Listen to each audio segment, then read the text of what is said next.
Start. Yine çarx hərəkətə başlayır. Qarşı tərəflərdə Ülviyə Heydərova və Nail Zeyniyevdir. Bu dəfə görək, ox kimi seçəcək.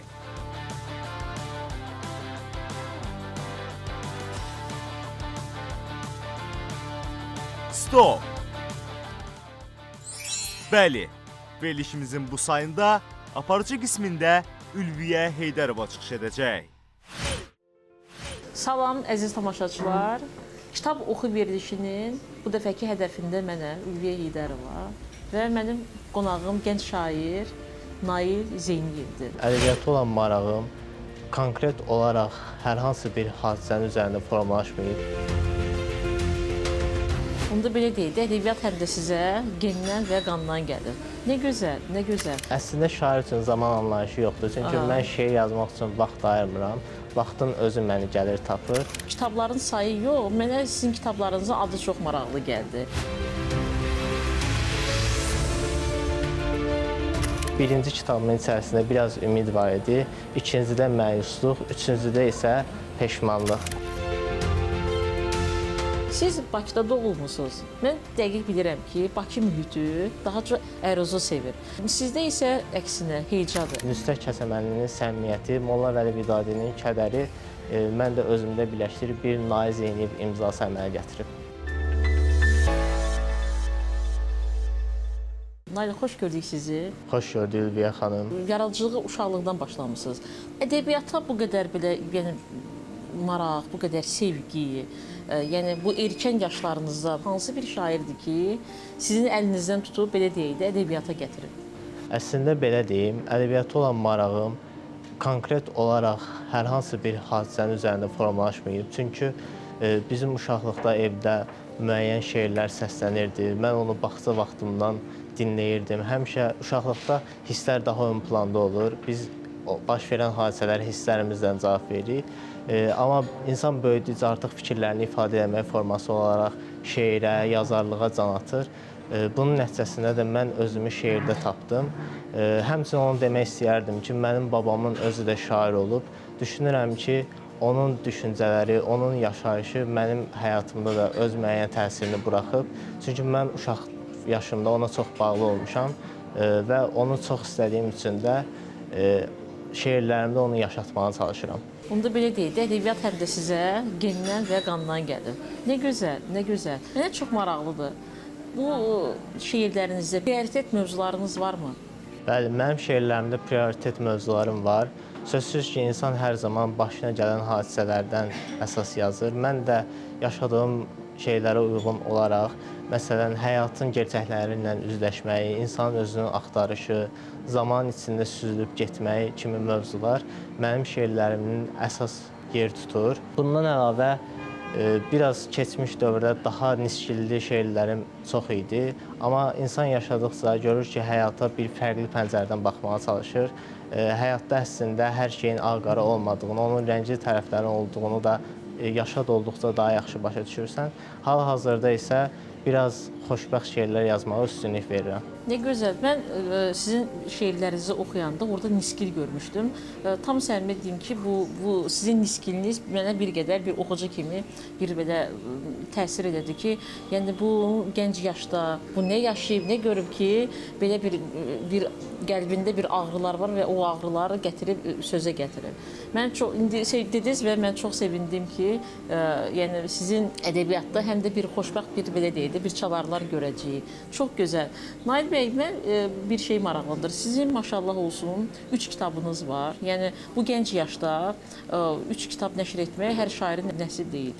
Və mənə sadəcə kitabların sayı yox, mənə sizin kitablarınızın adı çox maraqlı gəldi. Yəni qaranlıqda bir sabah, mən qəribə adamam və indiki qarşımızda dayanan peşmanlıq nəğmələri. Bu peşmanlıq nəğmələri nə olanda istəyərdim ki, bu kitablarınızdakı o adlarını mənə bir izah edəsiniz ki, niyə məhz peşmanlıq nəğmələri? Nədir siz belə peşman eləyən?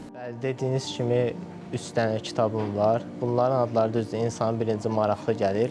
Onu demək istəyərdim ki, Qaranlıq bir sabahın adı məhz ona görədir ki, çünki ilk insanın özünü axtarış içində olur.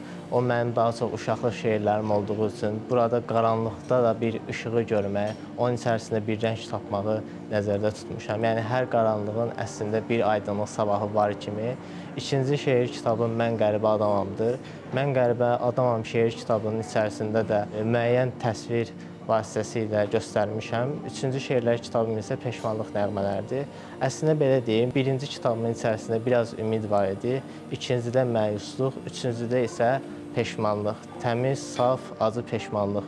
Və insan ömrünün ən ağır yükü də mənə elə gəlir ki, peşmanlıqdır. Hər birimizin həyatında peşman olduğumuz məqamlar olur. Bu istər sizin həyatınızda böyük bir iz buraxsın, istər kiçik bir iz buraxsın, yenə də hər birini insan yaşadıqca görür və bu kitabın adı məhz ona görə peşmanlıq nəğmələrdir. Allah sizi heç vaxt peşman eləməsin.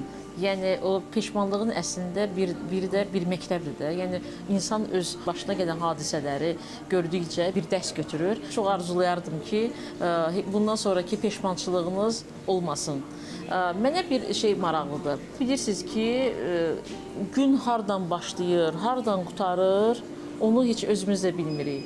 Yəni bizə 24 saat bəs eləmir. Şəxsən mənə bəs eləmir.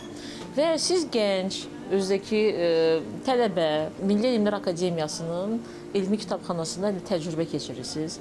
Yəni bütün bu o qaça-qaçda, qofa-qof bir dövrdə şeirləri necə yazırsınız? Yəni hansı bir o macalda, yoxsa sizin üçün belə deyək də zaman anlayışı yoxdur? Əslində şair üçün zaman anlayışı yoxdur. Çünki mən şeir yazmaq üçün vaxt ayırmıram. Vaxtın özü məni gəlir tapır. Məsələn üçün bir gecə yarısı ağlıma gəlir və yaxud da yolda getdiyim yerdə, avtobusda, metroda, yəni həmin an o ilham sənə gəldisə oturub onu yazmalısan. Yəni mənim üçün bunun əsas məqsədim həmin an o şeiri yazmaq olur. Yəni başqa heç nə düşünmürəm. Bu səbəbdən də mənə elə gəlir ki, şeir yazmaq üçün xüsusi bir vaxt tələb olunmur. Çünki nə qədər vaxt ayırmağa çalışsan da bəzən oturub mən bu şeiri yazım deyəndə o şeiri yaza bilmirsən. O səbəbsiz anidən gələn qəlbinin duyğuları olur ki, sən onları şeirə tökmək istəyirsən. Naiq bəy, mənə çox maraqlıdır. Hansı şairlər sizin yaradıcılığınıza müsbət mənada təsir edib? Mənim yaradıcılığım əslində uşaq dövründən yenə deyirəm, oxuduğum, məsəl üçün, hər birimizin bildiyi Bəxtiyar Vahabzadə, Səməd Vurğun şeirləri həyatımda önəmli rol oynayıb. Ondan əlavə, mən həmişə Molla Vəli Vidadinin yaradıcılığını, özəlliklə kədər mövzusunu çox sevmişəm. Bildiyiniz kimi Molla Vəli Vidadi gənc yaşında ağır itkilər verib və bu səbəbdən onun kədəri hər zaman ön planda olub. Ondan əlavə şeirin səmimiyyət dili önəmlidir. Şeirin səmimiyyət dili də ən əsas özünü Nüsrət Kəsəmənlinin şeirlərində göstərir.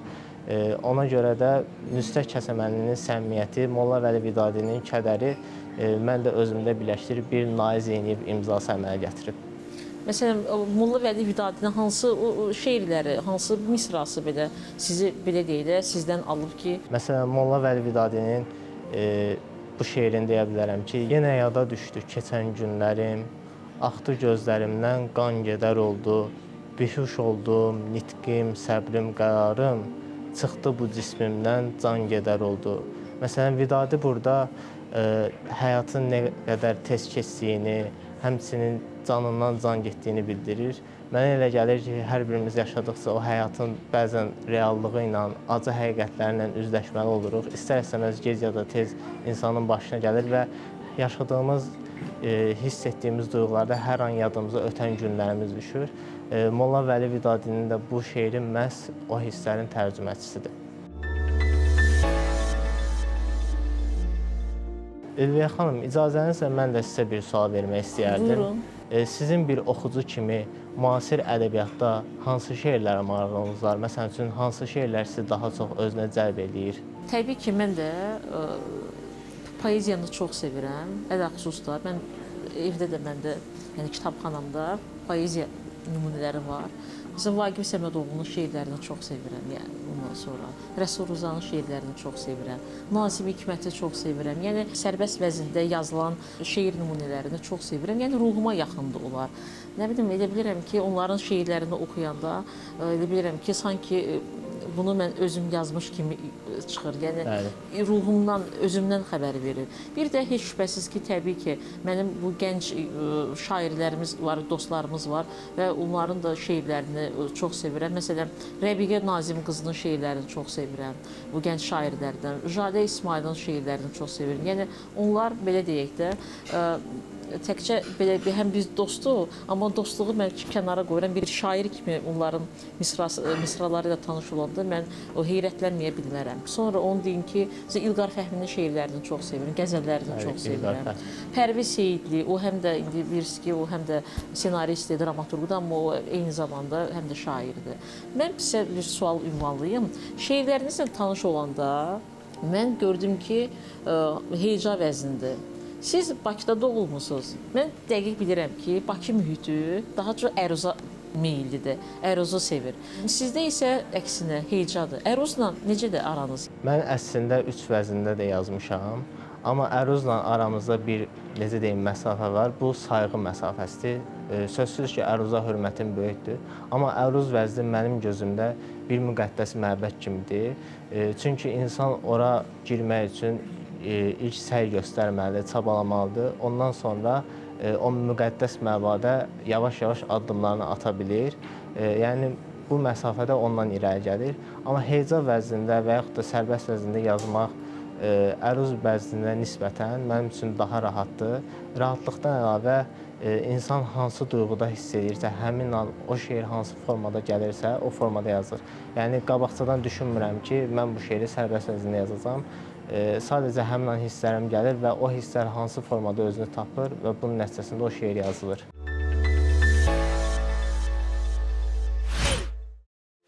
Ayrılıq heç kimin xoşuna gəlmir, ayrılıq adamın başına gəlir. Yazdı öldürdüyün məsum sevginin, kədəri ömrünün qışına gəlir. Bu sosial mediada şöhrətlənmək çox asan məsələdir. Amma bir də var ədəbiyyatda qərar tutmaq. İndiki dövrdə söz sahibi olmaq ədəbi mühitdə nə dərəcə çətindir? Mənə elə gəlir ki, oxucu insanın yanında olan bir kölgə kimidir. Yəni, sən onu görmürsən, amma hiss edirsən ki, həmişə sənin yanındadır. Bir şairdən nəyi soruşarlar? Onun şeirini. Mənim kimi deyəcəkdir çoxları, 20-ləri 70 kimi yaşadım, 20-ləri 70 kimi yaşadım.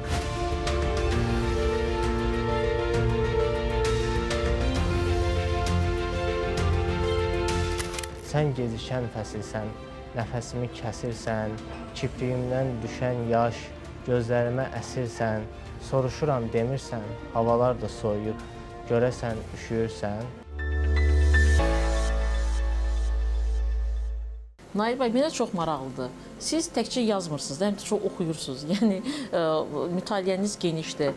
Azərbaycan ədəbiyyatından hal-hazırda kimlər oxuyursunuz və dünya ədəbiyyatından hansı yazıçıların deyim, şairlərin deyim, kitabları, əsərləri sizi belə cəlb edib özünə? Belə deyim, əslində Azərbaycan ədəbiyyatına daha çox üstünlük verirəm. Xüsusilə axırıncı oxuduğum Zülfüqar Rüfətoğlunun Mavi Gözlü Ögey ana kitabı mənim üçün çox başqa hisslər buraxdı. Yəni, bu kitabda şeirlərdir, amma o şeirlərdə bir, yenə dediyim kimi, niskil var, kədər var. Ona görə də düşünürəm ki, Azərbaycan ədəbiyyatı da bu yöndə inkişaf edir. Həmçinin dünya ədəbiyyatına gələndə Ahmet Hamdi Tanpınarın Sərhədin çölündəkilər əsərini oxumuşam. Burada da bədii ifadələr çox güclü şəkildə təsvir olunub. Həmçinin Stefan Zweigin bir-iki kitabını oxumuşam. Siz Zülfüqar Rüfətoğlunun adını çəkdiniz. Mən də onun şeirlərini böyük kədər hissi ilə, nə bilim, çox belə, mənə o qədər doğma, düzbəyaqlar, mən şairlərin adını çəkəndə onu demədim. Bədii zövqünüzə belə deyək də, çox heyran qaldım. Zülfüqar Rüfətoğludan elə söz açmışkən, onun bir şeirini də mən demək istəyirəm. Yəqin ki, bilirsiniz. Ayrılıq heç kimin xoşuna gəlmir, ayrılıq adamın başına gəlir. Yazdı öldürdüyün məsum sevginin, kədəri ömrünün qışına gəlir. Allah rəhmət eləsin. Bu yaxınlarda da onun belə ölümündən bir il keçdi. Biz onun da ruhunu bax bu verilişdə hörmət və ehtiramla anırıq. Mənə də çox maraqlıdır ki, ötən verilişə də baxdım. Siz məsəl üçün Mixail Bulgakovun əsərlərini çox bəyənirsiniz. Ondan əlavə hansı xarici ədəbiyyata marağınız var? Məndə paralel kitab oxumaq bir ənənəsi də var. Məndə elə bil ki, belə deyək də, yaxşı mənada Bulqakovun dəmi gəlir. Hansısa əsərindən bir 4-5 vərəq də oxuyub kifayətləndiyim bir məqamlarım da olub. Xüsusən də bu İt ürəyi əsəridir. Çox sevirəm o əsərini. Yəni Ustad və Margarita öz yerində, amma onun bilirsiniz ki, nə qədər o əsərləri var. Gənc Qvardiya, Ağ Qvardiya əsəri var. Yəni çox yaradıcılığında. Hal-hazırda isə mən oxuyuram bizim görkəmli yazıçımız, xalq yazıçısı Afaq Məsudun Azadlıq romanını oxuyuram və oxuduqca inanılmaz bir heyranlıqla duyuram ki, nə gözəl bir dil üslubunda, nə gözəl bir yanaşmaya bizim 90-cı illərin Azadlıq meydanındakı olan hadisələrə bir baxışdır o. İndi mən nəyi soruşmaq istəyərdim sizdən?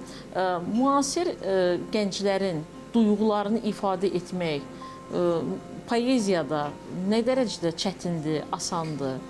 Belə deyərdim, müasir dövrdə əslində gənclər can atırlar ki, poeziyaya şeirlər yazsınlar, məsələn üçün hansısa əsər yazsınlar. Belə deyərdim, nə çətinləşib, nə asanlaşıb. Çünki ikisi də var. Bildiyiniz kimi dövr çox sürətli şəkildə inkişaf edir. Gənclər özünü həm sosial mediada, yəni sosial şəbəkələrdə şeirlər yazdırıb paylaşdır. Gənclər də bu cəhətdən qarşılarında seçim çoxdur. Amma konkret olaraq onlarda belə deyərdim ki, duyğularını ifadə etmək çətinliyi var. Yəni mövzu çoxdur, amma duyğularını ifadə etməkdə bir qədər çətinlik çəkirlər. Siz sosial mediadan danışdınız. Mən də elə onu deyəcəkdim ki, bu sosial mediada şöhrətlənmək çox asan məsələdir. Amma bir də var ədəbiyyatda qərar tutmaq. İndiki dövrdə, yəni gənc şair olaraq, yəni bu söz sahibi olmaq ədəbi mühitdə nə dərəcə çətindir? Əslində belə deyərdim, qeyd etdiyiniz kimi sosial şəbəkələrdə məşhurlaşmaq çox asandır. Çünki bir gecənin içərisində sənin paylaşdığın hər hansı bir söz, şeir məşhur ola bilər. Amma bu davamlı olmur. Ədəbiyyatda yer tutmaq üçün sən həm orada olmalısan, həm də davamlı şəkildə özünü göstərməlisən. Yəni bir gecənin içərisində ədəbiyyatda yer tuta bilməzsən. Ədəbiyyatda yer tutmaq üçün ömrünün müəyyən hissəsini ona sərf etməlisən, ömrünün axırına qədər yeri gəlində səy göstərməlisən ki, ədəbiyyatda da müəyyən söz sahibi olasan. Mənə elə gəlir ki, bu çox çətin prosesdir və insan, mən məsəl üçün bir şair olaraq daim mütaliə etməliyəm ki, həm öz yaradıcılığımı inkişaf etdirə bilim, həm də ədəbiyyatda bir yerim olsun. Təbii ki, indi siz də sosial media istifadəçisiniz. Siz şeirlərinizi paylaşanda oxuculardan nə kimi reaksiyalar gəlir sizə? Yəni onlar sizə bir ilham verirmi? İlham verir deməzdim, amma oxucuların rəyləri təbii ki də müəyyən qədər önəmli olur. Çünki oxucuların rəylərini görəndə bu səndə həm məsuliyyət hissini yaradır, həm də ki, daha diqqətli olmağı yaradır. Məsuliyyət hissi ona irəli gəlir ki, məsəl üçün müsbət rəylər səni daha yaxşı şeirlər yazmağa göstərir, amma burada təbii ki, tənqidlər də olur. Tənqidlər olanda isə insan özünü daha da inkişaf etdirməyə bacarmalıdır. Mənə elə gəlir ki, oxucu insanın yanında olan bir kölgə kimidir. Yəni sən onu görmürsən, amma hiss edirsən ki, həmişə sənin yanındadır. Nail bəy, mən bilirəm ki, siz bir neçə şairə, o cümlədən də yəni sevdiyiniz şairlərə, Nüsrət Kəsəməndiyə, Mikayıl Müşfiqə nəzirələr yazmısınız və nəzirələrinizdən biri də Mikayıl Müşfiqin Yenə o bağ olaydı şeiridir. Çox istəyərdim ki, həmin o şeiri tamaşaçılarımıza oxuyasınız. Şeir belə başlayır. Yenə o bağ olaydı, yenə şeir yazaydım, alınmazsa pozaydım. Uzaqlarda görünən dalğalara dalaydım, ləpələrin olaydım. Getməzdin uzaqlara, mən yanında qalaydım, ürəyinə dolaydım. Bahar xəzri əsəndə duyğularım danışır. Nazlı yarım kisəndə gec ya da tez barışır, hisslərimlə tanışır. Bax səmada ulduzlar bir-biri ilə yarışır. Günəş yeni alışır. Sən gecikən fəsilsən, nəfəsimi kəsirsən, kipriyimdən düşən yaş, gözlərimə əsirsən. Soruşuram demirsən, havalar da soyuyub, görəsən üşüyürsən. Arzuladım çox səni səhər üfüqlərində, məlhəmim əllərində. Qorxuram vaxtsız əcəl aparmasın cismini, ruhum var sözlərində. Bu vəfasız dünyanın sən gözəllik təsviri, həyat var gözlərində. Bir limanda görüşən iki fərqli gəmiyik, dənizimiz eynidir, məhəbbət yelkəniyik. vurğunam payızına. Torpaq, yağış baş-başa, bu nə gözəl tamaşa. Durnalar köçeyləyib qürbətə qoşa-qoşa, bulud səni soruşa. Xoş gəlibdi damlalar, yolları aşa-aşa, damlaları danışa. Yenə o bağ olaydı, kaşkilər olmayaydı, bəlkələr olmayaydı. Müşfiqlə sağ olaydı, gecə-gündüz, bahar-qış, danışıb dostlaşaydı, yarpaqlar oynaşaydı. Mən qəribə adamam, biraz məşəqqətliyəm, bir o qədər kövrəyəm, ya da qətiyyətliyəm. Şairəm, yoxsa nəyəm? Dəyişməzdi düşüncəm, şeir yazan dəliyəm. Vətənimin havası, suyu dərdə şəfadır, hər qarışı səfadır. Fikrimi tapdalayan hansı yaman bəladır, bəxtim onsuz qaradır. Sözüm vəfasız dostsa, o vəfasız yaradır. Allah nə cür yaradır. Yenə o bağ olaydı, yenə şeir yazaydım. Alınmazsa pozaydım. Uzaqlarda görünə dağlara dalaydım. Getməzdim uzaqlara, mən yanında qalaydım, ürəyinə dolaydım. Siz həm də Elmlər Akademiyasının elmi kitabxanasında təcrübə alırsınız. Mənə çox maraqlıdır. Siz indi bilirik ki, o şairlik peşə deyil də, bu uca Tanrının sizə verdiyi bir lütfdür. Yəni bu onsuz da sizin üçün ömrünüzün axırına kimi bu gedəcək. Amma özünüzü gələcəkdə hansı işlə görürsünüz? Əslində mən özümü harda görürəmsə görüm, onun içində mütləq gələcəkdə düşünürəm ki, söz, şeir olmalıdır. Yəni özümü bundan ayrı təsəvvür edə bilmirəm. Kitabxanaçılıq da mənim üçün bir yoldur, bir vasitədir. Buna görə də özümü elə kitabxana sahəsində, hər hansı bir informasiya sahəsində görürəm. İndi mənə çox maraqlıdır ki, gənclər indi tələbə kimi gedirsiniz, kitabxanalara baxırsınız, təcrübələr orada keçirsiniz. Gənclərin, ümumiyyətlə, yəni tələbələrin, yeniyetmələrin belə deyək də, kitaba marağı varmı? Yəni nə dərəcədə var? Əslində gənclərin kitabı marağı dəyişməyib, daha doğrusu forması dəyişib. Çünki əvvəllər sadəcə fiziki formada kitab oxumaq olurdu. İndi kitab oxumaq həm elektron formada, həm səsli dinləmə formasında bilirik ki, daha çoxdur. Yəni ona görə də gənclərin oxuma forması yenə də çoxdur. Onlar həmişə görürəm ki, özümü də nəzərdə tutaraq kitab oxumağa can atırlar, bir şeylər əldə etməyə, öyrənməyə çalışırlar. Yəni sadəcə yenə deyirəm, kitab oxumağın forması dəyişib. Yeri gəlmişkən, özünüz hansı formada oxuyursunuz kitabı? Özüm də kitabı əslində fiziki olaraq oxumaq mənim üçün də önəmlidir, amma fiziki əldə edə bilməyəndə hamının bildiyi kimi elektron formada kitablara müraciət edirəm. Nail bəy, siz sosial mediadan danışdınız, yəni audio kitablardan. Mən elə özüm də bir çox kitabları elə audio formada dinləyirəm və sizə tam səmimi deyim ki, mən onun özünün də xeyrini görürəm. Baxmayaraq ki, o kitabın canlı görüb, yəni onun ətrini, qoxusunu almaq, yəni əlinin vərəqə dəyməsi bir başqa bir ləzzətdir. Söhbətimizin sonuna yaxınlaşırıq. Mən istəyərdim ki, bir şairdən nəyi soruşarlar, onun şeirini. Və mənə çox maraqlıdır ki, hər hansı bir şair bilir ki, bu şeiri yazanda harda olub, hansı əhvalda olub, başına nə gəlir ki, onu vadar edib bunu yazırlar. Mən sizə tam özümə də şamil eləyirəm. Məsələn, elə bir yazılar var ki, mən bilirəm ki, mən bunu hansı qaldığım evdə yazmışam və yaxud da hansı musiqinin sədası altını yazmışam, ona qədər bilirəm. Mənim bir şeirim var. Bildiyiniz kimi, o insan ömrünü yenə deyirəm, bəzən ən ağır yükləri ilə yüklənir və gənc yaşını daha çox sanki özünü daha böyük hiss edirsən, daha irəlidə görürsən. Bu hisslərin yolu ilə 20-ləri 70 kimi yaşadım adlı bir şeirim var. Oxudum mən də o şeiri oxudum, çox xoşuma gəldi və hətta mən sizə tam səmimi deyim ki, və mənə çox belə doğrudan da maraqlı gəldi ki, bu 20-lərin 70-lərdə, yəni 30-larda onda olanda belə çıxır ki, 80-ləri yaşayacaqsınız da. Yəni mən istəyərdim ki, daha çox peşmançılıq olmasın da o hisslərinizdə. Yəni mən həmişə insanlara özüm də xoş ədəbi bir uğurlar arzulayıram. Ona görə də bir insanlarda bilirəm ki, şairi ürəyini ağrıdır ki, yazır da. Amma mən istəməzdim ki, insanların ürəyi ağrısın, o cümlədən də şairlərin. Ona görə də oxuyun, baxaq görək. Güman yoxdur sabahlardan nə gəlir. Dünənləri aldım, rəfə daşıdım. Sanki biraz tələsmişdim hər şeyə. 20'ləri 70 kimi yaşadım. Qarmaq atdım, tilovuma nə düşər? Bəxtimdəndir, bir zibilə ilişər. 4 qütbümün biri yalan, 3'ü şər. 20'ləri 70 kimi yaşadım. Köhlənimi kimə verdim, unutdum. Nə axtardım, nə itirdim, nə uddum. Ən axırda göz yaşımı qurutdum. 20'ləri 70 kimi yaşadım. Gözləmirəm 30'ları, 40'ları. Elə gəlir ömrümün vahları. Mənim kimi deyəcəkdir çoxları. 20'ləri 70 kimi yaşadım. 20'ləri 70 kimi yaşadım.